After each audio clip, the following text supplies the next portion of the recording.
الشيطان الرجيم بسم الله الرحمن الرحيم وإذا ضربتم في الأرض فليس عليكم جناح أن تقصروا من الصلاة إن خفتم أن يفتنكم الذين كفروا إن الكافرين كانوا لكم عدوا مبينا صدقت يا رب العالمين.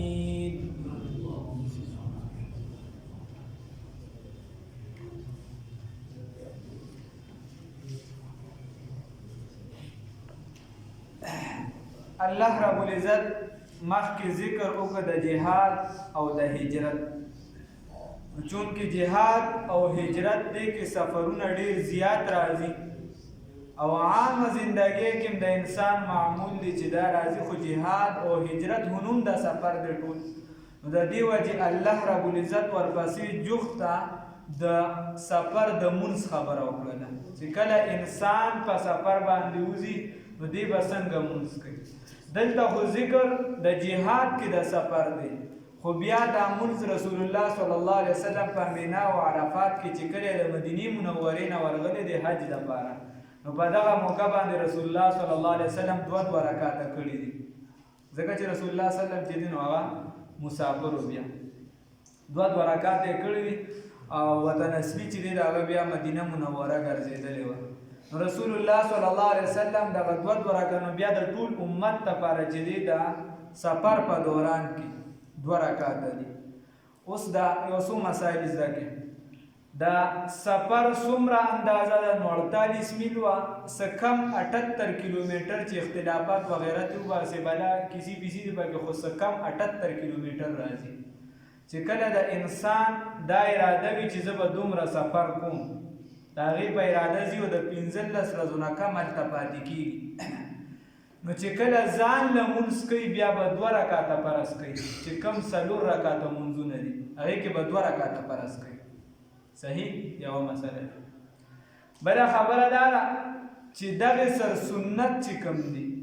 نو که چېرته سفر داسې وي چې پرله پسې روان سفر وي، مثال په طور ګاډي نه کوزېږي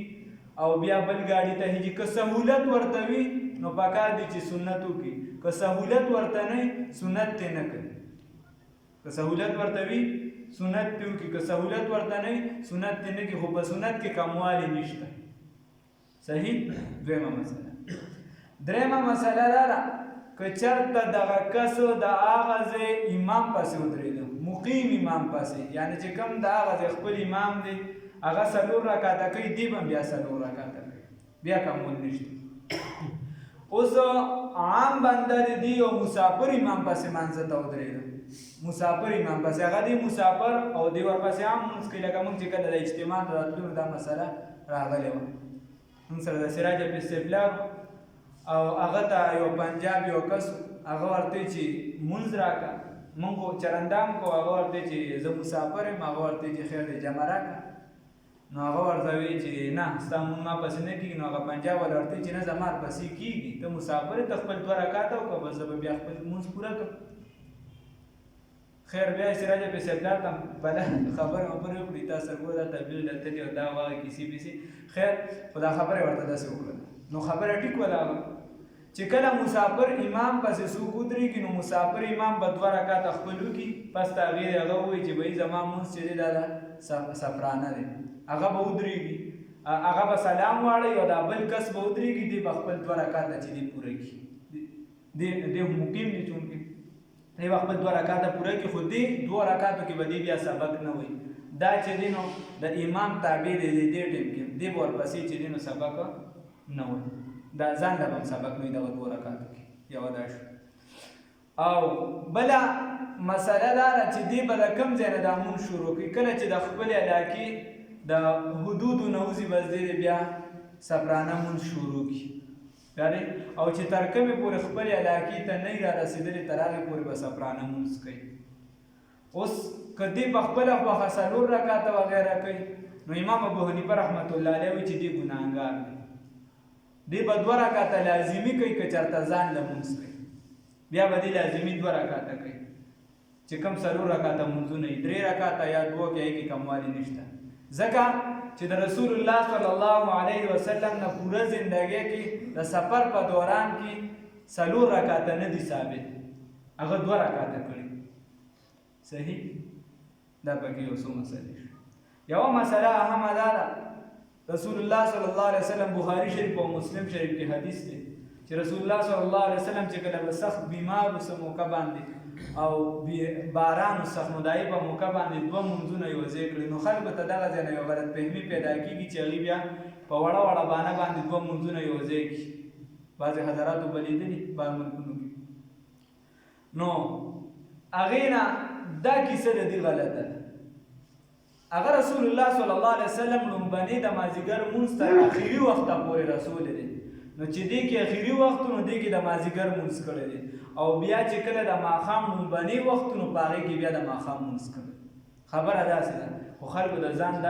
اسانتیا دپاره ترې بله لوبه جوړه کړه. نو دغه شان کیدی شي که یو کس ته سخت سفر وي او دی چې پکې ودرېږي نو بیا تاواني وغیره، نو یو مونځ د اخري وخت ته ورسوي. مثال په طور د ماسپښین مونځ چې د هغې نه پس قضا کېږي، نو دی د اخري وخت کې دغه مونځ وکړي، او بیا چې کله د مازدیګر لومبني وخت داخل شي بیا یې د مازدیګر مونځ وکړي. نوی یو څو مسایل. نو الله رب العزت وایي وَإِذَا ضَرَبْتُمْ هر کله چې تاسو سفر کوئ فی الارض په ځمکه کې فلیس بس نشته دی علیکم په تاسو باندې جناح هیڅ ګناه ان تقصروا چې تاسو قصر وکئ من الصلاة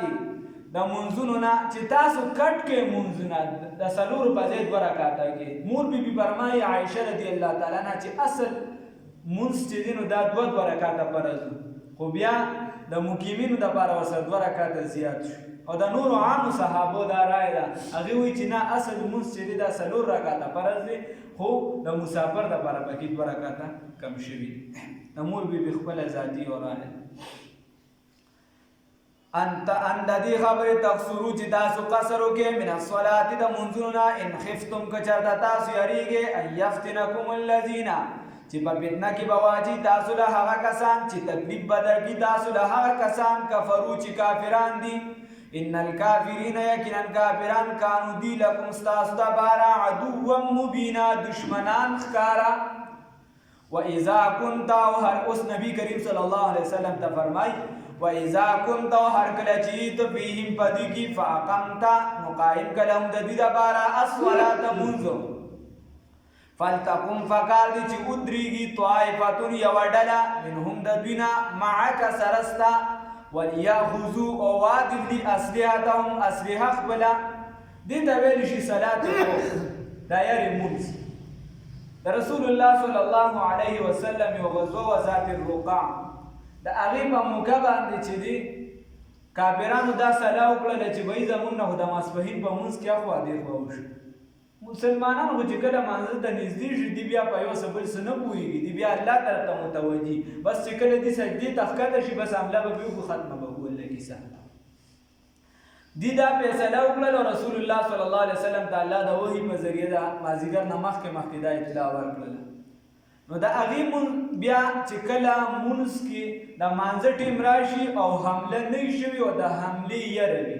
چې حمله نه وي شوې او د حملې یره چې یره کیدی شي 15 منټه کې موږ کیدی شي دا اوس هم حمله وکړي، پته نه لګي، د هغې طرفه دشمن تیار ناست دي. او رسول الله صلی الله علیه وسلم ته الله وفرمایل چې مونږ به بیا داسې کوو، دا د وروسته امت دپاره تعلیم دی چې یا که 2 رکعاته مونځ وي نو یو امام به ودرېږي او خلک به راشي نیم هغه پسې به مانځه ته ودرېږي، نیم خلک به هغه پسې مانځه ته ودرېږي سره د اسلحه به اچولي، او نیم خلک به څوکیدارۍ ته ولاړي. چې کله یو رکعت دلته سجدې ویلې شوي دي مراد ته یو رکعت دی، یو رکعت وشي دی به لاړ شي، بله ډله چې کومه څوکیدارۍ ته ولاړه ده هغه به راشي او هغه به بیا ودرېږي، امام پسې به مونځ وکړي. هغې چې یو رکعت کله وکړي او درود شریفه پورې سبق وویلی شي هغې به لاړ شي، سلام به ناړي، امام به خپل سلام واړوي، هغې به سلام ناړي، خو په دې میدان کې به دې خبرې نه کوي، هغه لومبنۍ ډله به راشي هغه به خپل مونځ پوره کړي، بیا به ورپسې دي دکه شان راشي. دا یو شو دکه شان که 4 رکعتې نو دا یو ډله به چې دي نو 2 رکعته وکړي، بیا به بله ډله راشي 2 رکعته وکړي، بیا به لومبني راشي. دا د مونځ یوه طریقه ده. دا د جنگ په میدان کې چې کله د حملې یره وي الله رب العزت وایي چې داسې نو دې نه یو دوه خبرې معلومې شوې. داود ظاهري صاحب وایي اهل حدیثو پخوانی مشر هغه په حقیقت کې اهل حدیثو دا اوس نه خاصه امامان به صرف کنځلې کوي دا اهل حدیث دي مسلمانان ټول کافران هغه وایي چې د دین دا پته لګي چې جمع چې دا نو دا فرض ده د جمع د اهمیت ته پته لګي او زموږ د عام علما په نسبت باندې د چا په نسبت باندې واجب ده او اکثریت په نسبت باندې سنت مؤکد ده. خیر خو هغه وایي چې دینه ګوره د فرضیت پته لګي چې الله رب العزت وایي چې تاسو چې دینو د امام پسې چې د دواړو جمع خطا نشي نو د جمع د اهمیت نو ته پته ولګېده چې جمع. بله دویمه خبره ته دا معلومه شوه چې دا ډېرې ډلې ټپلې چې بس زه دې راځم نو ما پسې دې کس ودرېږي او زه دې بیا ځم بل کس دې راځي نو هغه پسې دې امامتي کېږي یا دې ځي نو بل دې راځي دې ته الله رب العزت ډېره خوښ یې نه کړه. ګوره الله رب العزت د یو امام لاندې یو د رسول الله صلی الله علیه وسلم فضیلت معلوم شي که چېرته خلک داسې نو چونکې د جنګ میدان دی که چېرته داسې وکړي انسان چې یو امام پسې ټول ودرېږي هغه پسې نیم کسان لمونځ وکړي نیم کسان بیا راشي بل امام پسې لمونځ دا هم کېږي سمانه نه ده. خو الله رب العزت اهمیت ښیي چې یو د جمع دومره اهمیت دی دویم ورسره چې په دې جومات کې عام فقها وغیره دا کومه خبره چې کوي هم د دک نه راوځي چې اس بیسه چې دی نو دویمه جمع وغیره نه کوي چې د مسلمانانو په منځ کې تفریق نه پیدا کړي. که چېرته د بازار جومات وغیره ضرورت وي نو بیا پوه شي یا کله ناکله داسې وخت راشي نو د لمونځ اهمیت څومره په دغه دوران کې چې د حملې یره ده وغیره اوس د نن سبا په زندګۍ باندې یا په دې وخت باندې بیا قیاس وکړي چې زموږ سال الله رب العزت دې معافي الله دې راله توفیق راکړي. وَإِذَا كُنْتَ هر کله چې ته فیم پدې کې فاقمت دلته كنت ذکر د مفسرینو چرته هم دا نه دی ویلي چې صرف دا د رسول الله صلی الله علیه وسلم سره خاص دی بلکې دا د ټول امت لپاره تعلیم دی. وَإِذَا كُنْتَ هر کله چې ته فیم پدې کې فاقمت نو قائم کلم د دې لپاره صلات مونږ فلتقم بکاته چې ودرېږي طائفتون یو ډله منهم د دوینا معک سره دستا وليأخذوا ستا سره د مست ودرېږي وليأخذوا وادي اسلحتهم اسلحه خپل سره د اسلحه خپل فاذا سجدوا بصر کله چې دیو رکعاتو کې فليكونوا بیا دې وګرځي من ورائکم رستستاسنا بیا دې څوکیدارې طرف ته لاړ شي ولتأتي رادشي طائفتون او طائفتون ډله اخرى هغه بله رستنۍ ډله هغه بله لم يصلوا چې مونځ یې نه دی کړی فلیصلوا نو مونځ دې وکړي معک سره دستا وليأخذوا وادي حذرهم سامان د بچو خپل واسلحتهم او اسلحه وقال الذين ود الذين وغويها كسان كفروا چې کافران دي لو تغفلون کچرته تاسو غافل شئ من عن اسلحتكم د اسلحې خپلنا وامتعتكم او سامان خپلنا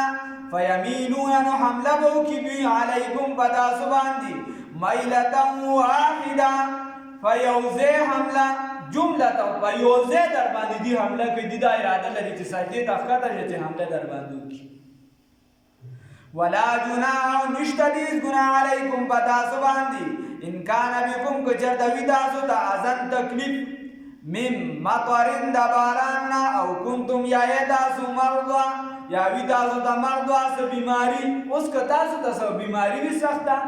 یا چی دنو تاسو تا دباران دا وجه سو سخت تکلیف بھی نو که بیا منزل تا ادریگی و دا غاسلحه زن سروان اخلی نو خیر دی اجازت دیلت خو که چاته دغسې نه نو تاسو به بیا خپل اسلحه نه غورځوئ. او کنتم مرضا یا تاسو بیمارانو ان تضعوا اسلحتکم چې تاسو کېږدئ خپلې اسلحې لره وحضوا حذرکم وحضوا وعده حذرکم سامان د بچو خپل ان الله یقینا الله رب العزت اعد تیار کړي دي للکافرین د کافرانو دپاره عذابا مهینا عذاب شرمون کی اللہ رب العزت تمہیں ساتھی. فاذا قضيتم الصلاة بس ہر کله چې تاسو ادا کړئ مونځ لره فاذكروا الله نو ذکر وکړئ د الله رب العزت یاد کړئ الله رب العزت اوس مونځ کوم ذکر دی او الله رب العزت وایي چې مونځ وکړئ نو بیا چې د الله ذکر وکړئ مطلب دا چې عام چې بیا کوم مسنون اذکار دی پس ته دی نه وکړئ نو مسله داسې ده مسله یاد کړئ چې کله انسان اول خدا چې کله ذکر کې زمون فاطمه الزهرا رضی الله تعالی عنها اغي بمیچنه کوله نو دا اغي چونکی اغا اس خادم وغیرہ ورسره نو دا نور امور باندې بم توجه دا علی رضی الله تعالی عنہ بیبي مبارکه نو دا اغي د لاس پټونه وکړ ډیر زیات او دا وب شانتي به وسمه کوله نو علی رضی الله تعالی عنہ ورته ورځ وی چې رسول الله صلی الله علیه وسلم د وینځ راغلی دي کته ورته وې نو دربکی لہذا ته ورته وې بیا لاړ هغه لاړه رسول الله صلی الله علیه وسلم په موقع باندې کور موجود نو عائشه صدیقه رضی الله تعالی عنها وې عائشه رضی الله تعالی عنها عمر چې دا فاطمه رضی الله تعالی عنها نه کم خو چون کې هغه مور و بیا ځکه چې هغه ته الله رب العزت د ټول مؤمنانو مور ویل د رسول الله صلی الله علیه وسلم بیا د عمر د دینه کم هغه ته خپل خبر وړاندې کړ چې داسې مسله ده هغه چې رسول الله صلی الله علیه وسلم راشي زبورته وې رسول الله صلی الله علیه وسلم چې کله راغی نو هغه ورته خبر وکړه او دا شپه و نه وخت ټیم رسول الله صلی الله علیه وسلم کور کې نه ناست و لاړ داري علی رضی الله تعالی عنہ کړ علی رضی الله تعالی عنہ خبره فرمایي چې کله رسول الله صلی الله علیه وسلم راغی نو مونږ کرا صرف دونه دریوا او د پاسه په مونږ دونه هغه کمبل یا وغیرہ ورته وای چې دومره سعادت داو چې مونږ پکې صرف دواړه پټو نور مونږ سره د دین زیاتی سنو نو ما چې رسول الله صلی الله علیه وسلم راغی مونږ د پاسېدو کوشش وکړو چې نه کینې وای بیا رسول الله صلی الله علیه وسلم کیناست او مونږ ځان راغون کړ رسول الله صلی الله علیه وسلم چې چونکی یخنی و ډیره هغه ته خپل عادت نه کړ بیا رسول الله صلی الله علیه وسلم ورته فرمایي چې اے فاطمه تا ته زه د دینه بهتر سونه خایم ته وخت راغله دی ورته ټول خبر وي د دین ارته بهتر نه خایم هغه ورته چې خیراته چې د غلامان ورسره بهتري وي خیراته وي سلور د شپېری چې دی الله اکبر وایا او سبحان الله وایا او الحمدلله درې د شپېری وایا دا دې درې د شپېری 33 بار دا وایا او 34 بار چې دی الله اکبر وایا دا ته د غلامانو د وینځو د ارسنه چې دا بهتر بیا په بل موقع باندې صحابه الغریبانان رسول الله صلی الله علیه وسلم رسول الله صلی الله علیه وسلم دوی یا رسول الله صلی الله علیه وسلم مالدار صحابه چې دی یو بلا زکات ورکوي حج کوي د چا چې استطاعت دي او څوک چې دی خیراتونه کوي منځونه کوي نو مونږ هم کوو هغه په خو د نورو کې فایده مونږ نه زیات دي په جهاد کې مال لګي رسول الله صلی الله علیه وسلم ورته فرمایي چې تاسو ته عمل نه خاين د دینه بهتر نو دا عمل ورته سبحان الله الحمدلله الله اکبر همدا کوي حساب سره چې کله ورته نو هغه خوشحال شو خو چې بیا تلو په دا چې کوم حدیث کتلی په دې کې داسې الفاظ رسول الله صلی الله علیه وسلم ته بیا خبر شو رسول الله صلی الله علیه وسلم ته یا رسول الله صلی الله علیه وسلم دا خو د ایماندار صحابه مورید دا خو دې مورید چې مونږ کوم عمل کوو به دې را سره کوي نو دې خو بیا اجر زیات شي رسول الله صلی الله علیه وسلم فرمای ذالک فضل الله یؤتیه من یشاء ودا د الله رب العزت فضل دی چې چاته وغواړي هغه دی ورکړي نو دلته رسول الله صلی الله علیه وسلم دا الفاظ فرمای چې د هر مون نه پس نو انسان له پکار دي چې د هر مون نه پس چې دا کلمات وي سبحان الله الحمدلله 33 بار الله اکبر 34 بار دغه شان بیا آیات الکرسی حدیثو کې راځي چې د جنت ترمنځ بس صرف مرګ حایل وغیرہ نور بدل الفاظ راځي دا ویل پکاري استغفار دې پرې ویل پکاري الله اکبر اللهم انت السلام منك السلام دا ویل پکاري مانځه بس خو دا اللهم انت السلام وغیرہ دینه پس دا کوم کلمات دي الله اکبر وغیرہ علماء لیکلي دي او د احناف د اکثریت دا رائے ده چې کله کوم منځ پسې سنت وي نو هغه پسې به وګړي دعاګانې نه کې او هغه پسې به کلمات هم نو هغه پسې به سنت کې پس ته هغه به چې دین بیا دا کلمات هم یو څومره چې تاسو کار کولی شي بهتر اداره چې د سنت او د فرض په منځ کې جداوالی ډیر رانه شي الله دې توفیق راکړي فاذا قضيتم الصلاه پس هر کله چې تاسو ادا کې منځرا فذكروا الله نو یاد کړئ الله تعالی لرا قیاما فولا باندې وقعودا او پناست باندې وعلى جنوبكم او فارغون باندې فاذا ماننتم بس هر کله چې تاسو په اطمینان شئ فاقیموا الصلاه نو قائم کې منځونه لرا ان الصلاه یقینا دا منځونه كانت على المؤمنين فمسلمانان باندې مؤمنان باندې کتابا لیکل شوی موقوتا په خپل وخت په خپل وخت مقرر کړی شوی دا د خپل وخت نه علاوه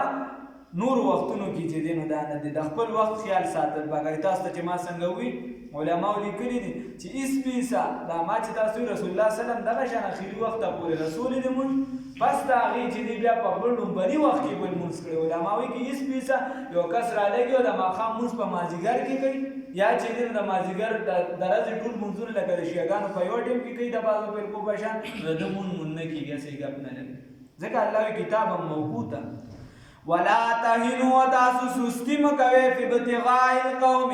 ولټون د قوم کې ان تکونو که چرته تاسو تعلمون چې در رسیږي چې در ورسېد تاسو ته زهم فانهم بس یقینا دوی یعلمون رسېدلي دي ته زهم کما تعلمون لکه څنګه چې رسېدلي تاسو ته